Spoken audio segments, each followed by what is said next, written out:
দেখুন আমার ফেসবুকের মেন প্রোফাইলে আমি আছি। যাওয়ার পরে ডান দিকে দেখতে পাবেন আপনার ছবির আইকন আছে, সেখানে আমি একটি ক্লিক করলাম। ক্লিক করার পরে আমি যে পেজটি ডিলিট করব সেই পেজটিতে সিলেক্ট করব। জাহান টেক যে একটি পেজ আছে আমি এটি ডিলিট করতে চাচ্ছি, তা আমি এটাতে চাপ দিলাম। চাপ দেওয়ার পরে দেখুন সুইচ হয়ে আমার সেই পেজটিতে চলে আসছে।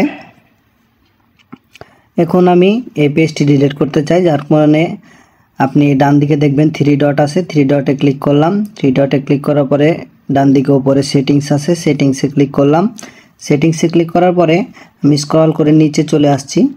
নিচে আসার পরে দেখুন এখানে ইওর ইনফরমেশান একটি অপশান আছে, এর নিচে 2 নম্বরে অ্যাক্সেস অ্যান্ড কন্ট্রোল আছে, আমি এটাতে ক্লিক করলাম। ক্লিক করার পরে আমি চলে আসছি। দেখুন আপনি যদি পেজটি ডিঅ্যাক্টিভ করতে চান তাহলে প্রথমটা সিলেক্ট করবেন, আর যদি ডিলিট করতে চান তাহলে দ্বিতীয়টি সিলেক্ট করবেন।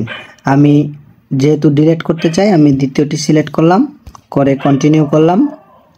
এখানে বলছে কেন আপনি পেজটি ডিলিট করতে চান, আপনি যে কোনো একটা সিলেক্ট করে দিবেন। সিলেক্ট করার পরে এখানে প্রাইভেসি অন ফেসবুক আসছে, এখানে কিছু চেঞ্জ করার দরকার নেই, আপনি কন্টিনিউ করে দিবেন। কন্টিনিউ করার পরে এখানে আসছে পার্মানেন্টলি ডিলিট দিস পেজ। আপনি পেজটি ডিলিট করার আগে যদি আপনি আপনার পেজের ইনফরমেশনগুলো ডাউনলোড করে রাখতে চান তাহলে আপনি এখান থেকে ডাউনলোড করে রাখতে পারবেন।